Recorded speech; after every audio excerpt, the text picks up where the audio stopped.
¿Cómo están? ¿Todo bien? Bueno, espero que hoy estén despiertos, ¿sí? Que vengan con ánimo. Es difícil. Ante todo, quiero decirles que este tema yo lo abordo con un sesgo, el sesgo del imagenólogo generalista, y que por ahí, si ustedes quieren profundizar un poco más en este tema, les sugiero consultar bibliografía neuroimagenológica en forma específica y eventualmente, ante consultas de este tipo, los neuroimagenólogos tienen una formación bastante más profunda en esto. Pero quiero llevarles en el día de hoy, o quiero traerles, mejor dicho, en el día de hoy, algunos tips para abordar el análisis imagenológico de las demencias, ¿sí? El estudio morfológico, el estudio imagenológico en las demencias está perfectamente indicado. Si bien no hay una prueba fehaciente de que modifique el curso de la enfermedad ni que puedan ser utilizados como controles para los tratamientos instaurados, hay cambios estructurales que son manifiestos en los distintos tipos de demencia y, en el mejor de los casos, nos van a poder permitir agrupar, ¿sí?, estos hallazgos en alguno de 4 grupos de demencia en general.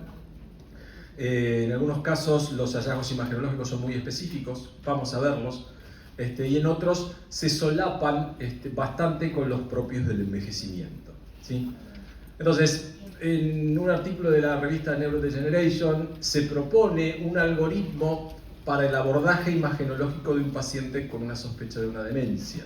Entonces, a partir de la resonancia magnética, que es tal vez el método con mayor detalle o que mayor precisión anatómica nos brinda, aunque en realidad no hay un cuerpo de evidencia que lo haga mejor que la tomografía o mejor que los estudios funcionales como el PET o la emisión de positrones.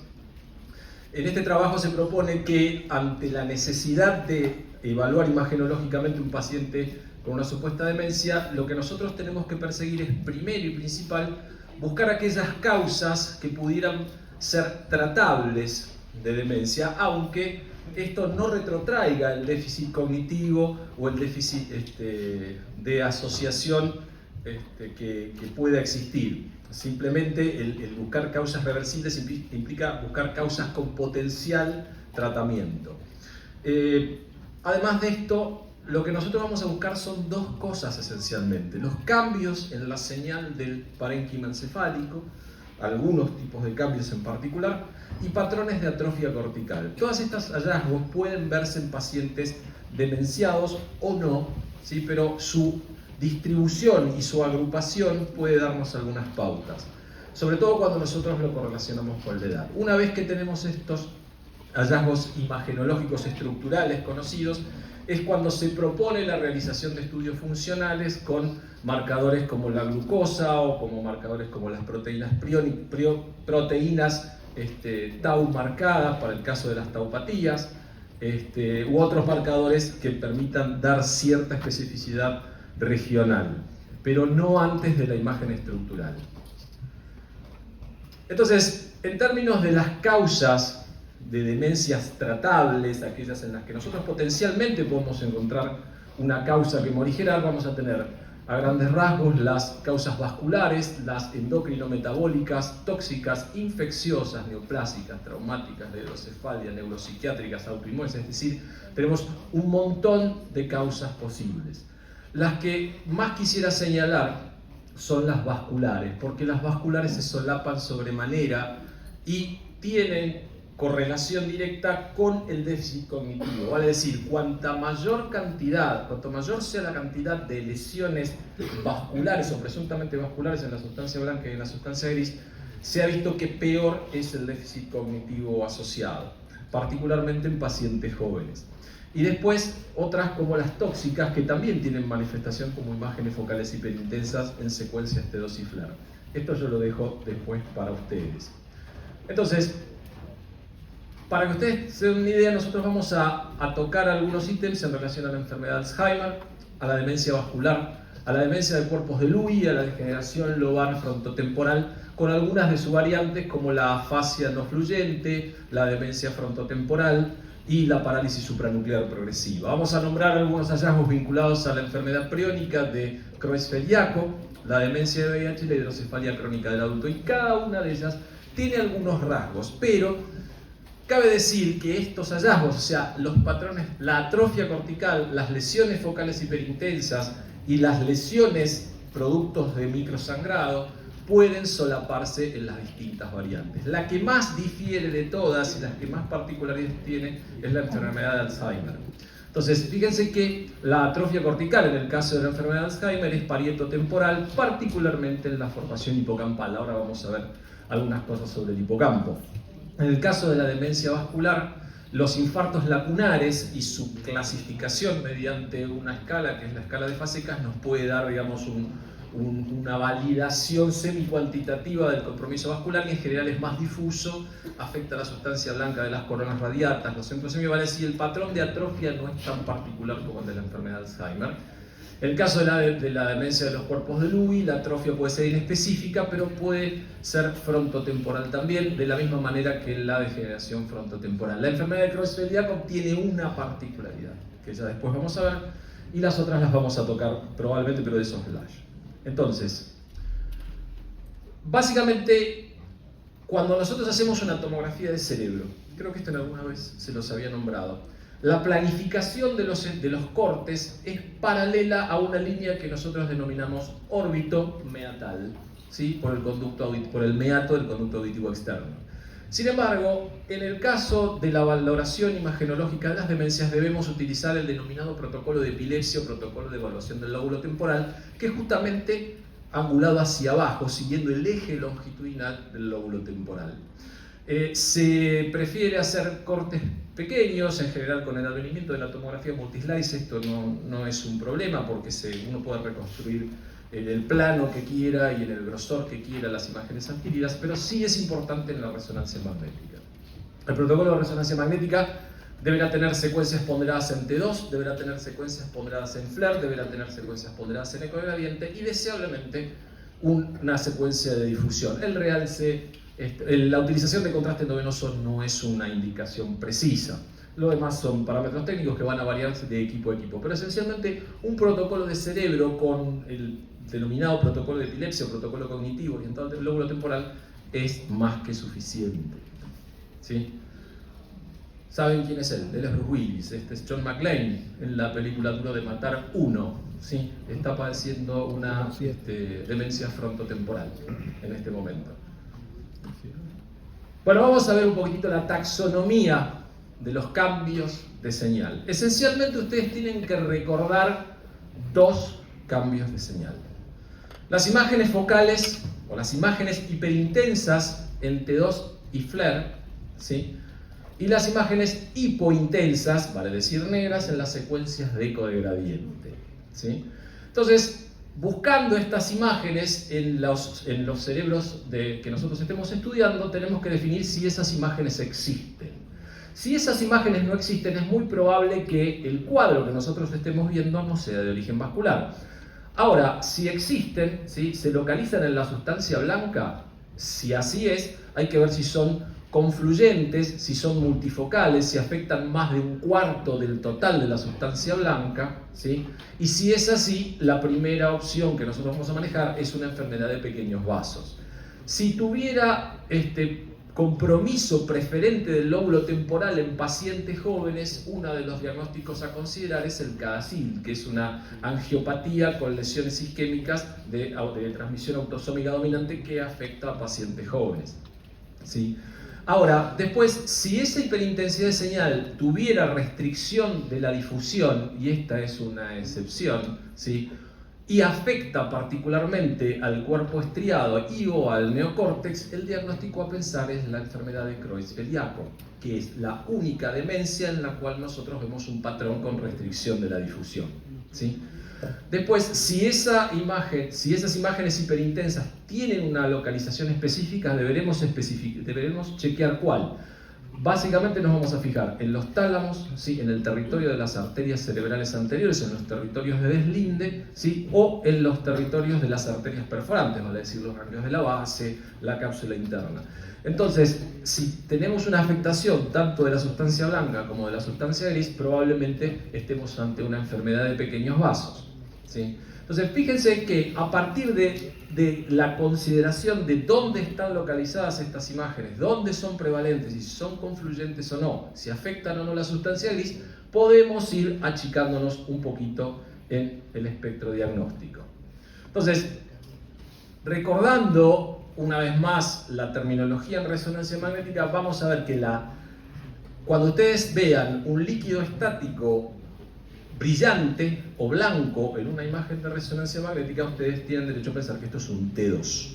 Entonces, los líquidos estáticos son hiperintensos en el T2, como regla general. Aquello que no sea brillante será considerado hipointenso en cualquier otra secuencia. Pero fíjense que el líquido cefalorraquídeo es hiperintenso en el T2, los discos intervertebrales, y en el caso del T1, el líquido cefalorraquídeo es negro. Entonces esto les va a permitir diferenciar una secuencia de la otra.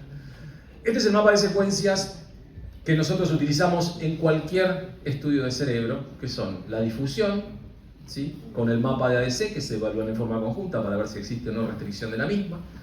El FLAIR, que es un acrónimo por una secuencia del tipo de inversión-recuperación, que, valga la excepción, es una especie de T2, es un T2 al cual le quito la señal hiperintensa del líquido estático.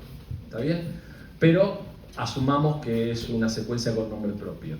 Después tenemos el T1 y la secuencia de cogradiente. Con este menú nosotros podemos establecer algunos criterios para ver de qué tipo de demencia estamos hablando. Entonces vamos a ver las lesiones hiperintensas a las que hacemos referencia. Esta es una secuencia FLAIR, son 3 pacientes diferentes. Estas imágenes puntiformes, ¿sí?, que parecen puntitos blancos, y de hecho lo son estas imágenes focales hiperintensas a las que hacemos referencia. En esta localización, subcorticales, puntiformes, aisladas, no son específicas de nada. ¿Sí? No podemos decir a qué se deben en precisión. Se las atribuye a pequeños focos de gliosis, pero también podrían representar edema perivenular. Ahora, cuando estas imágenes empiezan a confluir, ¿sí?, y empiezan a formar otras más grandes, asociadas también a la presencia de esas imágenes puntiformes, e inclusive empiezan a aparecer en topografía periatrial, o sea, alrededor de los ventrículos y alrededor de las prolongaciones anteriores, a estas se las conoce como fasecas tipo 2. ¿Sí? Cuando ya se extienden y empiezan a afectar la sustancia blanca profunda y existe la coalescencia entre la sustancia blanca subcortical de las fibras en U y la sustancia blanca periventricular con afectación del cuerpo calloso, con afectación de las vías largas, esto es un fasecas 3. ¿Sí? Las que se suelen ver en el contexto de la enfermedad de Alzheimer y en las demencias de tipo vascular son las fasecas tipo 3. Entonces, fíjense, esto es una secuencia, son 3 cortes, 2 en plano axial, los que están sobre vuestra izquierda, y uno en plano coronal, el que está sobre su derecha. Los líquidos estáticos son hiperintensos en el T2, fíjense el líquido cefalorraquídeo, ¿sí?, y el humor acuoso. Y en este caso vemos que hay lesiones en la sustancia blanca subcortical frontal que son coalescentes con distribución periventricular, hay afectación de la cápsula externa, hay lesiones también en el tálamo, pero particularmente hay afectación de los lóbulos temporales. Los lóbulos temporales tienen una afectación de la sustancia blanca muy extensa, bilateral, que afecta a la sustancia blanca tanto de la cara lateral como de la cara inferior, como de las circunvoluciones hipocámpicas, además de todo el resto. Y otra cosa más, y es que este paciente no tiene profundización ni de las cisuras ni de los surcos. Quiere decir que es un paciente con lesiones de tipo probable origen vascular puras, sin atrofia en un paciente joven. El diagnóstico presuntivo es el de un CADASIL. En el caso del deterioro cognitivo vascular, ¿sí?, uno de los cuadros asociados o de posible asociación con la enfermedad de Alzheimer, se ha visto que los pacientes con deterioro cognitivo vascular tienen 4 veces más posibilidades de demenciarse y de transformarse en una enfermedad de Alzheimer. Vale decir que una cosa que no dije antes es que ninguna de estas demencias puede diagnosticarse en forma definitiva y fehaciente por la imagenología estructural. ¿sí? El diagnóstico tanto de la enfermedad de Alzheimer como la enfermedad de cuerpos de Lewy, como de la degeneración frontotemporal, como la parálisis progresiva, no, pero todo el resto son diagnósticos patológicos, ¿sí? Se hace mediante patología. Y la patología requiere de la información clínica para su interpretación, ¿sí? En el deterioro cognitivo vascular, lo que nosotros vamos a ver en esta secuencia, que es una secuencia de ecodegradiente, es un montón de manchas negras. Mancha, mancha, mancha, mancha. Mancha, mancha, mancha, mancha. Este es el otro tipo de cambio de señal al que hacíamos referencia al principio. Los artefactos por susceptibilidad magnética en la secuencia de ecogradiente. Esto que suena tan difícil se los voy a explicar muy sencillo. Cuando existe un microsangrado intraparenquimatoso, la sangre intracelular pasa en primera instancia, la hemoglobina intracelular pasa en una primera instancia de oxigenada a desoxigenada. La hemoglobina desoxigenada se transforma en metahemoglobina intracelular, ¿sí? El eritrocito cambia de forma, se transforma en esquistocito y esa metahemoglobina intracelular deviene extracelular y posteriormente se transforma en hemosiderina. El átomo de hierro de la hemosiderina, ¿sí?, extracelular provoca en el campo magnético áreas de distorsión. Estas son artefactos por inhomogeneidad de campo puntual debidos a acúmulos focales de hemosiderina como marcador de microsangrado. Entonces lo que nosotros estamos viendo en este paciente son focos de hemosiderina como manifestación de microsangrado en topografía córtico-subcortical bilateral y difusa. Y fíjense, uno bastante más grande en el tálamo del lado izquierdo, ¿sí? Entonces, hay algunas condiciones, como por ejemplo la angiopatía amiloidea, que puede cursar con estas mismas imágenes, ¿sí? Estos artefactos por susceptibilidad magnética básicamente se suelen ver en pacientes mayores de 70 años, mujeres no hipertensas, asociados a lesiones isquémicas lobares más grandes, que no es este el caso. Pero este es otro de los hallazgos que nosotros nos vamos a encontrar en las demencias.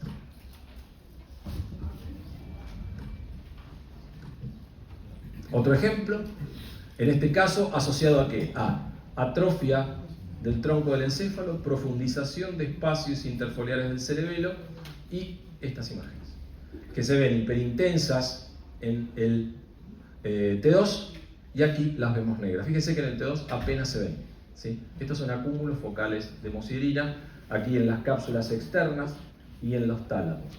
Y que no debe confundirse con esto, ¿sí?, que es otro signo y que tiene que ver con la atrofia, ¿sí?, tan profunda en este caso, que es lo que se conocía en la patología francesa como état criblé, que es el estado criboso producto de la dilatación de los espacios perivasculares de Filho-Roban en los tálamos. Todo esto son invaginaciones del espacio subaracnoideo que siguen a las estructuras vasculares y cuando existe atrofia, estos se dilatan y tienen este aspecto criboso. Pero además tienen estas imágenes por microsangrado.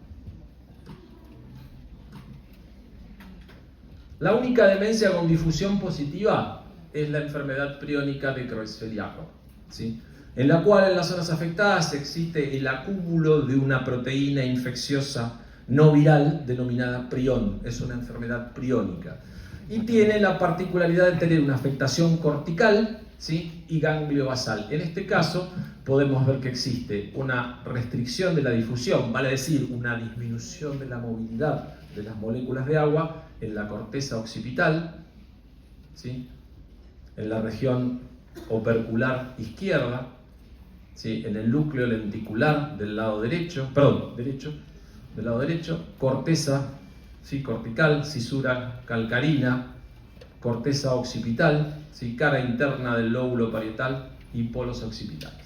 Este es el aspecto clásico de una enfermedad de Creutzfeldt-Jakob. Esta es una demencia con restricción de la difusión positiva y una causa y una proteína reconocible en las zonas afectadas. La enfermedad de Alzheimer también tiene una proteína que es una proteína amiloidea que se deposita en las zonas afectadas, en las zonas de atrofia. Y la demencia de cuerpos de Lewy tiene otra que es la sinucleína, ¿sí? Y la demencia, la degeneración frontotemporal es una taupatía, tiene una proteína tau que se acumula en ese lado. Todas estas, como les dije antes, todos estos agregados se obtienen todos estos resultados se obtienen por inmunistoquímica en muestras cadavéricas, por supuesto. Pero volvamos al vivo. Ustedes saben que el principio físico que subyace a la resonancia magnética es la espectroscopía. O sea, nosotros cuando vemos una imagen de resonancia magnética lo que estamos viendo es una reconstrucción pictórica de una espectroscopía, ¿sí? Que es la valoración de la concentración de ciertos metabolitos en un determinado voxel. Entonces, en el caso de la enfermedad de Alzheimer, la zona más afectada suele ser, como dijimos antes, el lóbulo temporal. Y en este caso, después vamos a ver un poquito más de detalle, existe una atrofia hipocampal con una disminución del uncus hipocámpico. Y cuando nosotros hacemos una espectroscopía en este lugar, la espectroscopía normal de cerebro va a mostrar algunos picos como son el del minoxidil, el de la colina, el de la creatinina y el del glutamato, ¿sí? Y este es el del N-acetilaspartato. Vale decir que el pico más que ustedes tienen que recordar siempre como marcador neuronal es el del pico del N-acetilaspartato. Lo que nosotros medimos en este voxel es la concentración relativa de N-acetilaspartato. En la enfermedad de Alzheimer, al haber disminución del número de neuronas, existe una disminución, ¿sí? Del pico de N-acetilaspartato con respecto al voxel normal, y en el caso también de la enfermedad de Alzheimer existe un aumento del pico de mioinositol, que es el que está inmediatamente antes del pico de colina. Como esto se mide en partes por millón y es una medición relativa, lo que suelen hacerse son cocientes. Entonces lo que hacemos es un cociente mioinositol N-acetilaspartato, que en el caso de la enfermedad de Alzheimer va a estar disminuido por aumento del numerador. Perdón, va a ser más alto por aumento del numerador, que es el mioinositol. ¿Es específico? No, no es más específico que la imagenología funcional, ni es más específico que la imagenología estructural, pero es un aporte más como muestra de disminución de la carga neuronal. Robin Williams falleció por una demencia de cuerpos de Lewy. Vamos al patrón de atrofia. Sí, en el caso del patrón de atrofia, la cosa es un poco más abstrusa todavía. ¿Por qué? Porque lo que nosotros deberemos ver es si esa atrofia se vincula a la edad, cosa que es bastante complicado después de los 65 años, o si es generalizada y no relacionada a la edad.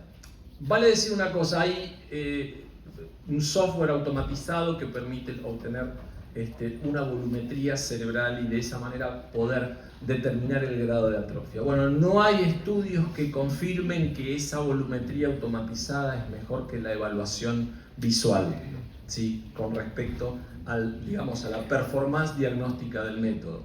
Entonces, deberemos ver si la atrofia es supratentorial o infratentorial o es focal hipocampal. La que más bola le... Perdón por lo término.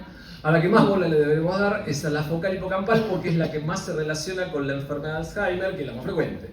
Entonces, enfermedad de Alzheimer, la degeneración frontotemporal y después, ¿qué más? Si incluye el tronco del encéfalo, una de las cosas que deberemos buscar y que tiene unas imágenes muy bonitas, con perdón, ¿sí? Es la parálisis supranuclear progresiva. Vamos a ver un caso.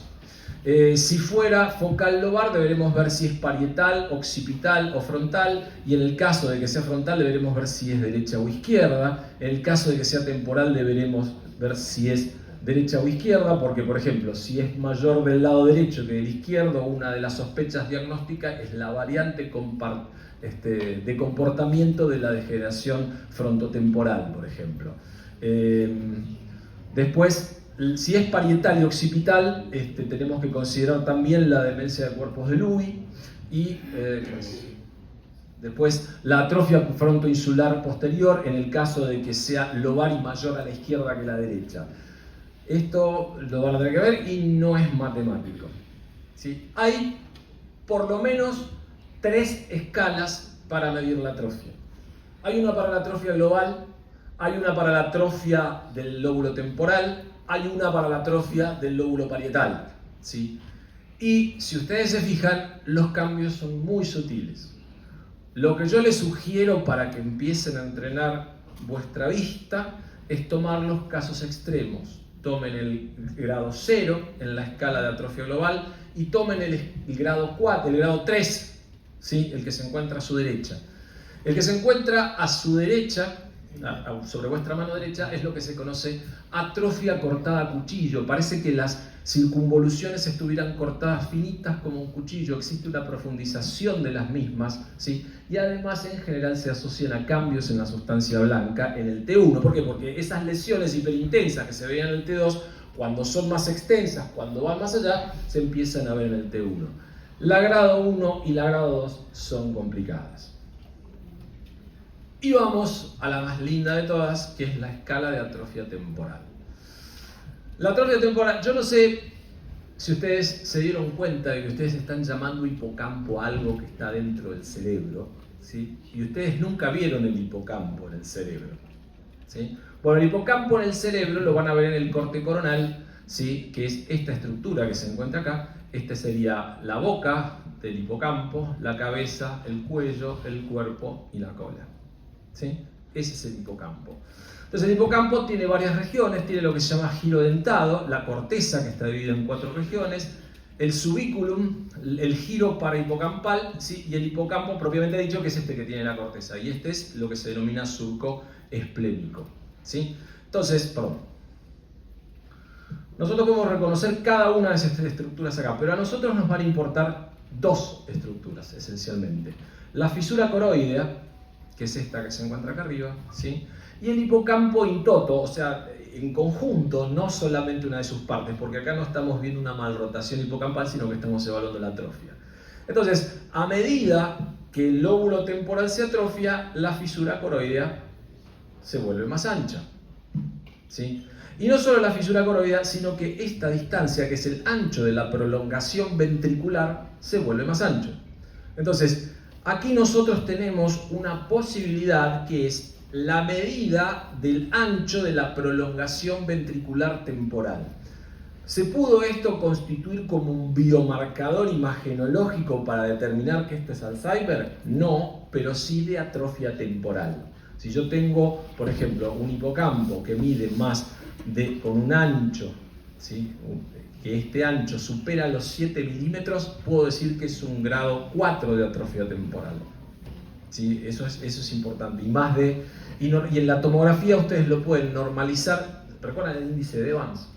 ¿Recuerdan el índice de Evans? Bueno, el índice de Evans ponderaba el ancho de los ventrículos frontales, ¿sí? Con el diámetro biparietal para evaluar una ventrículomegalia. Bueno, acá es más o menos lo mismo, lo que pasa es que lo haces con el lóbulo temporal y lo relacionas con el diámetro biparietal. Entonces, cuando ese valor supera los 0,04 de índices, se asume que existe atrofia temporal. Entonces, acá tenemos el ejemplo, ¿eh? Lo que les mencionaba antes, el plano de análisis en paralelo al lóbulo temporal. En el plano axial nosotros hacemos 2 líneas y medimos este ancho. Cuando este ancho en relación con el diámetro biparietal mide más de 0,04, se considera que existe atrofia. Y fíjense, aquí hay grados crecientes de atrofia de los hipocampos, ¿sí? Fíjense, desde un normal hasta uno bien amplio. Y lo que nosotros vemos es que el uncus del hipocampo va disminuyendo de altura y en forma proporcional aumenta. Estos son reconstrucciones en el plano coronal de adquisiciones volumétricas en T1 en plano coronal para ver a quiénes, a los lóbulos temporales, y para ver a quiénes, a los hipocampos. Este es el control, este es el aspecto normal de los lóbulos temporales con los uncus hipocámpicos, la fisura coroidea y la prolongación ventricular. En la demencia de cuerpos de Lewy, fíjense que no existe una profundización muy grande ni de las fisuras coroideas ni existe una atrofia temporal particular. Sí, en la enfermedad de Alzheimer, fíjense que hay una disminución ostensible, asimétrica, de la altura de los hipocampos, mayor del lado izquierdo, con pérdida de la sustancia blanca, ¿sí? Con estas imágenes que están acá, que son imágenes focales hiperintensas, no son hiperintensas pero se asocian, y fíjense en la demencia frontotemporal. La afectación es eminentemente izquierda, ¿sí? La profundización de la región opercular es mayor del lado izquierdo, ¿sí? Y la profundización de los surcos de la cara inferior y de la cisura esplénica también es mayor del lado izquierdo. Esa asimetría es uno de los marcadores imagenológicos de la demencia frontotemporal. Entonces, otra de las cosas que puede hacerse, pero que como les dije antes no supera la evaluación visual, es con estos volúmenes uno va sumando las áreas de los hipocampos de manera tal de obtener un volumen y sacar una volumetría comparativa. Aquellos pacientes con demencia frontotemporal tienen una diferencia en la volumetría que es asimétrica a favor del lado con una mayor pérdida del lado izquierdo. En el caso del Alzheimer la disminución es pareja, en el caso de las otras demencias no tanto. Otro signo más. No me voy a meter demasiado en esto porque no es mi área de expertise, pero debo decirles que las zonas atróficas muestran habitualmente disminución metabólica en los estudios funcionales, ¿sí? Tanto en el SPECT como en el PET. Fíjense que en la enfermedad de Alzheimer las áreas más rojizas son aquellas que muestran hipoperfusión, son hipometabólicas con respecto a las áreas normales. Y fíjense, la demencia frontotemporal, que el metabolismo se encuentra disminuido tanto en los lóbulos frontales como en los lóbulos temporales. Existe una tendencia a prestar mucha atención y a considerar que los estudios funcionales son la primadona o son la primera línea de indicación en el estudio de las demencias y por lo menos están en el mismo lugar que los estudios estructurales, tanto el PET como el SPECT. En el SPECT vamos a ver más o menos los mismos hallazgos, ¿sí? Con hipometabolismo tanto en el lóbulo frontal como en el temporal, ¿sí? Entonces, esto a modo de resumen, la demencia frontotemporal tiene varias variantes. Tiene la variante compartimental o la variante de comportamiento, tiene la fascia semántica, la fascia no fluente y la fascia logopédica. Y lo que muestra el PET-CT son áreas de hipometabolismo diferencial. En el caso de la variante de comportamiento, en el córtex prefrontal, en el caso de la demencia semántica es mayor compromiso del lado izquierdo, o sea, una menor captación del radiotrazador del lado izquierdo, particularmente en la región inferior del lóbulo temporal, en la fascia no fluente en el giro frontal inferior y particularmente del lado izquierdo. Estos son otros marcadores. Este es un marcador de proteína tau, ¿sí? un marcador de proteína tau que se fija al radiotrazador y que es captado por las áreas donde esta proteína se acumula. Y fíjense que las áreas donde se acumula son las áreas rojas, ¿sí? En la enfermedad de Alzheimer tenés un acúmulo de proteína tau esencialmente corticocortical, frontal bilateral y en la cara inferior de los lóbulos temporales.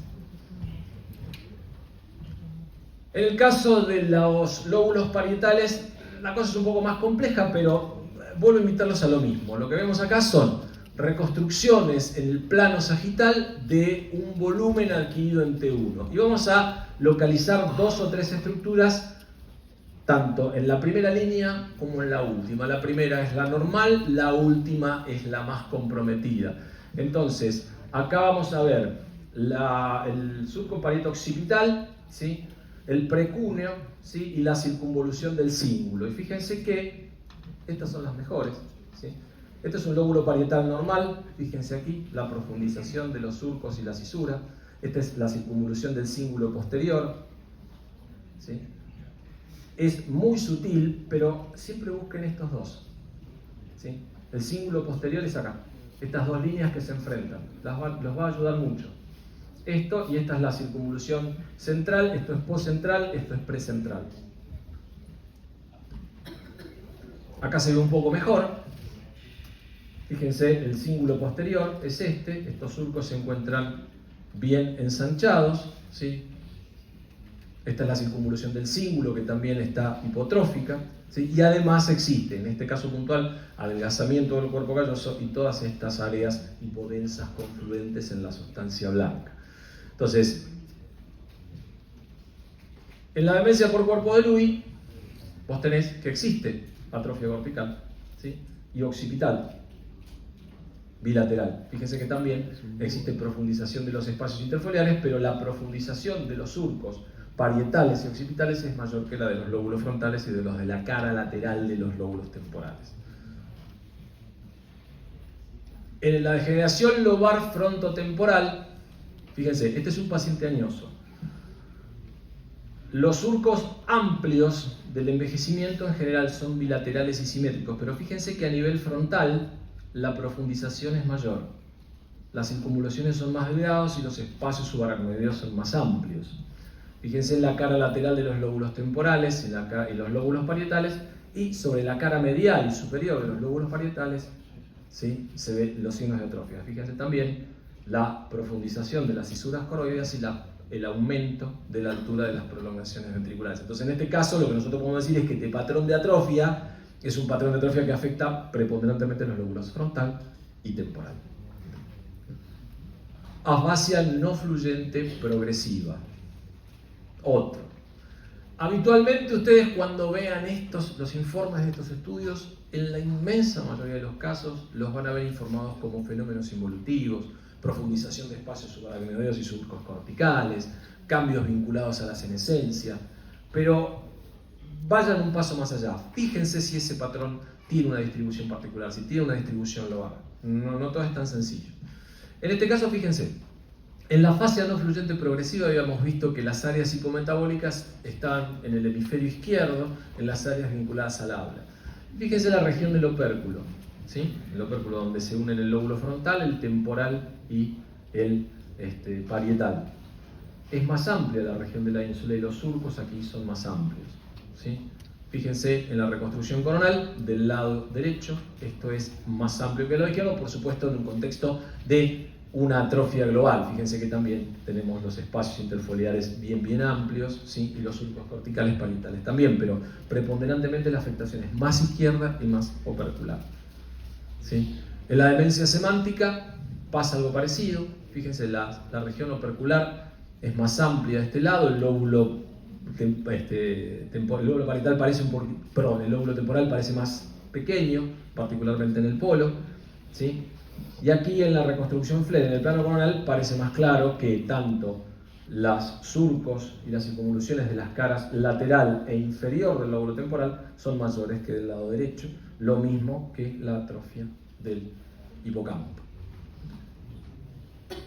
Esta es una de las más lindas de todas desde el punto de vista de la imagen porque tiene dos signos clásicos, el signo del colibrí y el signo del ratón Mickey. Esta es la parálisis supranuclear progresiva, que es una demencia que tiene además afectación de pares bajos, ¿sí? Y que va evolucionando desde caudal hacia rostral. Entonces, lo que nosotros vemos aquí es un mesencéfalo pequeño en relación con la protuberancia, ¿sí? Y eso constituye el aspecto de colibrí. Esta es la cabeza y este es el pico del colibrí, el producto, digamos, de la atrofia mesencefálica.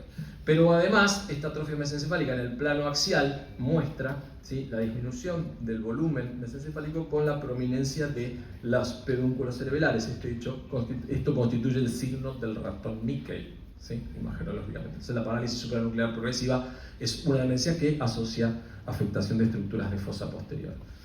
Entonces, ahora para pudrirla más, todavía vamos a poner todo junto, ¿sí? Entonces, vamos a ver que los patrones de atrofia global con atrofia hipocampal se asocian a la enfermedad de Alzheimer, ¿sí? Pero si tenés una atrofia cortical con preservación de los hipocampos, el primer diagnóstico no lo constituye el Alzheimer, sino que lo constituye la demencia de cuerpo de Lewy, ¿sí? En el caso de que tenga una atrofia simétrica predominantemente izquierda, pero difusa, no solo que afecte la ínsula, uno de los diagnósticos posibles es el de la variante del comportamiento de la degeneración frontotemporal, ¿sí? La enfermedad de Alzheimer también puede cursar con atrofia parietal, si ustedes se fijan, ¿sí? Después, la atrofia del lóbulo temporal simétrica en el Alzheimer, ¿sí?, o en otras taupatías, también como en la variante, la demencia frontotemporal, ¿sí? La demencia semántica, afectación asimétrica mayor del lado izquierdo, ¿sí? Y después tenemos otras variantes, ¿sí? Fíjense, acá, perdón. Esta es la clásica, acuérdense que el Creutzfeldt-Jakob era la única que cursaba con hiperintensidad de señal en difusión, la única restringida en difusión. El CADASIL o la angiopatía amiloidea podían cursar con microsangrados córtico-subcorticales. Las hiperintensidades predominantes en los lóbulos temporales eran características del CADASIL. El aspecto en colibrí es clásico de la parálisis supranuclear progresiva, ¿sí? La taupatía de Pick puede provocar también alteración de la atrofia de la ínsula y de los giros rectos.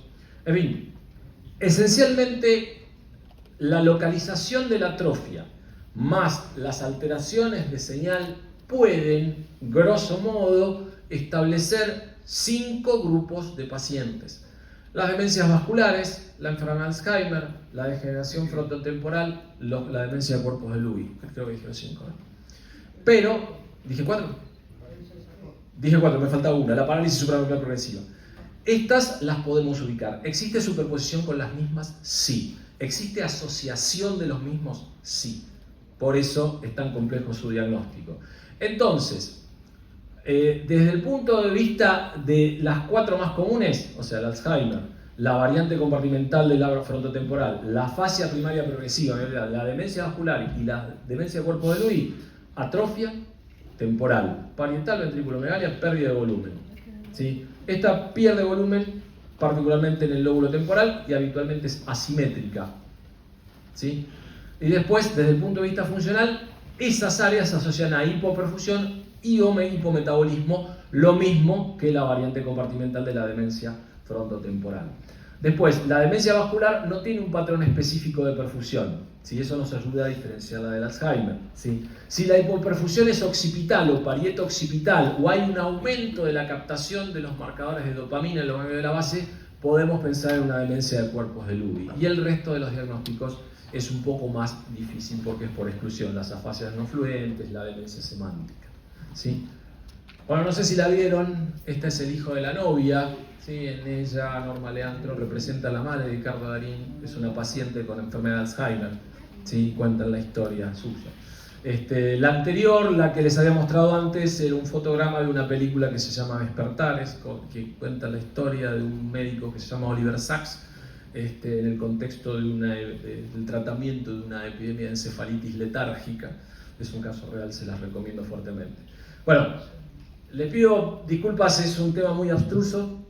Espero haberles podido aportar algunos elementos. Globalmente, para terminar: atrofia, cambios de señal, hipometabolismo, distribución son los ítems que ustedes tienen que pensar para la evaluación imagenológica de las demencias. Muchas gracias.